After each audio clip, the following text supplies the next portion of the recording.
Bonjour et bienvenue sur All About Aquaculture, tout sur l'aquaculture au profit de l'Afrique. Aujourd'hui, nous allons parler de l'importance de penser grand, mais commencer petit en aquaculture. Cette vidéo est fondée sur le fait qu'on n'a plus besoin de démontrer la pertinence du développement du secteur aquacole sur le continent africain. On sait qu'en produisant suffisamment de poissons, de crevettes, d'huîtres et même de plantes aquatiques, on peut contribuer de façon substantielle à satisfaire les besoins halieutiques de la population africaine. On a tout le potentiel, on a les ressources intellectuelles et techniques nécessaires pour pouvoir réaliser tout cela. Mais seulement, il est important de développer l'aquaculture d'une façon durable. Fondé non seulement sur de grands investissements financiers, mais aussi sur la pertinence de l'utilisation de ces financements-là. Beaucoup de personnes qui me suivent à travers la chaîne ont porté à mon attention le fait qu'elles sont convaincues que l'aquaculture c'est quelque chose de bien et veulent investir dans le secteur. Et je me sens un peu coupable de voir comment beaucoup de ces personnes-là aimeraient mettre des millions de francs CFA, des dizaines de milliers de dollars directement sans nécessairement comprendre la pisciculture, sans savoir de quoi il s'agit, sans savoir si ça peut être vraiment bien appliqué dans leur contexte. Alors, je trouve que, comme dit l'adage, petit à petit, l'oiseau fait son nid. Il est important de prendre un peu de recul et de se dire, peut-être après une étude de marché et tout, qu'on veut produire un certain tonnage de poissons. Ça peut être 100 tonnes par an, ça peut être 1000 tonnes par an en fonction de ce que l'étude de marché dit et des moyens qu'on a. Mais seulement on veut commencer par produire 100 kilos pendant les 6 prochains mois ou encore 1 tonne pendant l'année qui vient. Et ceci voudrait dire quoi? Ceci voudrait dire que si par exemple vous avez étudié votre site et vous êtes rendu compte que votre site pourrait par exemple abriter 20 bons étangs de 1000 mètres carrés chacun, ça ferait au total 2 hectares en eau. Et dans ces 2 hectares en eau, là, vous pourriez facilement produire de 5 à 8 tonnes en fonction de la technique piscicole que vous avez, du niveau d'intensification, de la façon dont vous gérez l'eau dans vos étangs et aussi la qualité de l'aliment que vous apportez, la souche de poisson et ainsi de suite. Donc vous avez quand même ce potentiel-là. Mais est-ce que vous voulez vous lancer là-dedans? Parce que aménager 2 hectares d'étang, ça peut vous coûter plusieurs dizaines de millions de francs CFA. Juste pour creuser, pour faire les canaux, pour installer le moine, pour installer le système d'approvisionnement en eau et ainsi de suite. Ça peut coûter beaucoup d'argent. Mais est-ce que vous êtes prêt à vous lancer là-dedans sans savoir quelles sont les souches de poissons que vous allez utiliser, sans savoir exactement là où vous allez prendre des aliments? Et même si vous le savez, vous ne l'avez pas encore fait. Avec la situation de Covid, même si vous voulez importer des aliments, maintenant il y a des délais. Si vous voulez importer des souches de poissons, il y a des délais pour transporter les poissons d'un endroit à l'autre en fonction du pays où vous êtes. Ce n'est plus aussi fluide qu'avant. Donc moi, ce que je pourrais recommander dans une telle situation, ce serait de faire plutôt 10 petits étangs de 100 mètres carrés chacun. Donc avec 10 petits étangs de 100 mètres carrés, vous aurez 1000 mètres carrés d'étangs en eau. Ce qui peut sembler petit pour l'envergure du projet que vous avez, mais c'est un bon point de départ pour plusieurs raisons. La première raison, c'est que ça va vous permettre de vous rassurer que la personne qui va creuser vos étangs, aménager vos étangs, sait de quoi elle parle. Parce qu'il y a beaucoup de personnes qui vont vous dire « Oui, moi je peux faire ça, j'ai déjà aménagé les étangs à tel endroit et tout ».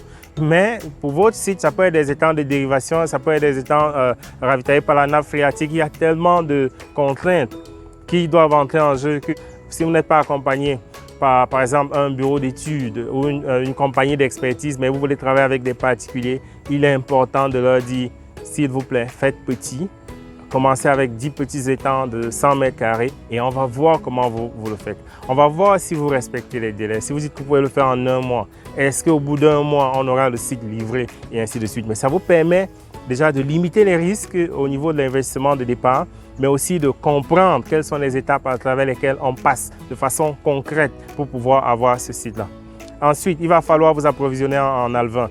Vous pouvez déjà avoir repéré l'écoloserie qui va vous fournir les alevins, mais encore faut-il passer des commandes et être sûr d'être livré à temps, de recevoir le nombre d'alevins que vous voulez, de la taille que vous voulez et les quantités que vous voulez. Alors, il est important de prendre le temps de commencer petit, commander et faire passer à travers tout le circuit jusqu'au moment où on vous livre les alevins ou bien jusqu'au moment où vous mettez les alevins dans vos étangs. C'est pareil avec les aliments. Vous pouvez avoir décidé de fabriquer vous-même vos aliments. Si c'est le cas, est-ce que vous avez déjà signé des ententes avec les personnes qui vont vous fournir les ingrédients? Est-ce que vous avez des formules alimentaires prêtes? Est-ce que vous avez l'équipement pour fabriquer? Est-ce que vous avez l'espace pour stocker les aliments qui seront fabriqués et ainsi de suite? Si vous devez commander les aliments localement ou les importer, est-ce que vous êtes sûr que les gens qui vont vous livrer les aliments vont vous livrer ces aliments-là à temps? Est-ce que la qualité est garantie? Est-ce que vous êtes sûr qu'avec ces aliments-là, vous pouvez atteindre les taux de conversion qui sont proposés par la personne qui fabrique les aliments et ainsi de suite? En commençant petit, vous allez vérifier tout cela et pouvoir estimer si c'est pertinent vraiment de continuer avec ces distributeurs d'aliments ou si vous pourriez peut-être opter dans plutôt votre formation en nutrition et alimentation des poissons, acheter votre équipement et produire vos aliments vous-même. Un autre point pertinent, c'est la gestion de la ferme. Vous pouvez avoir une équipe qui gère très bien peut-être votre poulailler ou vos autres activités agricoles ou même vos activités en général, votre business, vous pouvez être dans la construction et tout. Mais gérer une ferme piscicole, c'est autre chose, c'est quelque chose de particulier parce que vous travaillez quand même avec du vivant et vous travaillez dans l'eau.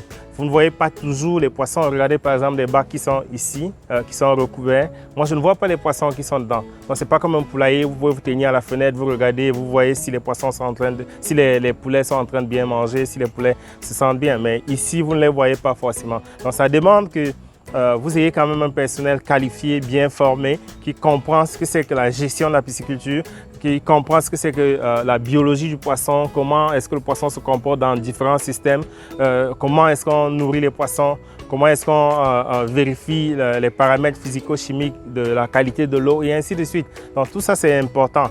Et si vous vous lancez dans la pisciculture, vous-même, vous ne comprenez pas toujours tout ceci et vous devez travailler avec des gens et leur faire confiance. Mais est-ce que ces gens à qui vous faites confiance, là, vous voulez leur confier les gros trucs, des gros projets qui ont coûté des millions de francs CFA ou bien commencer avec un petit truc d'1 million ou deux et voir comment ces gens le font.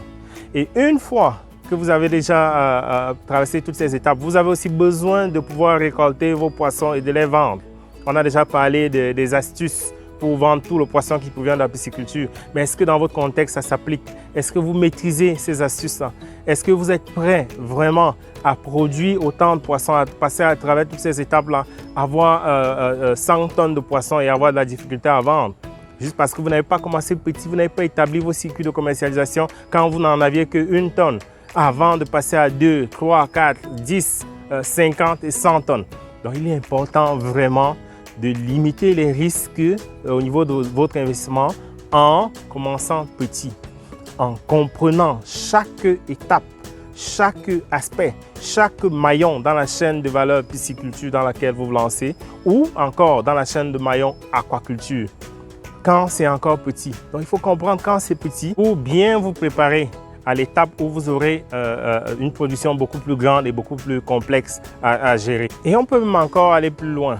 Parce que ce n'est pas tout le monde qui a le capital de départ pour pouvoir se lancer en pisciculture. On sait qu'il y a beaucoup de personnes qui prennent des prêts, que ce soit au niveau des coopératives, des banques, des investisseurs privés ou même dans leur propre famille ou qui partent puiser entièrement dans leurs réserves pour se lancer dans une activité.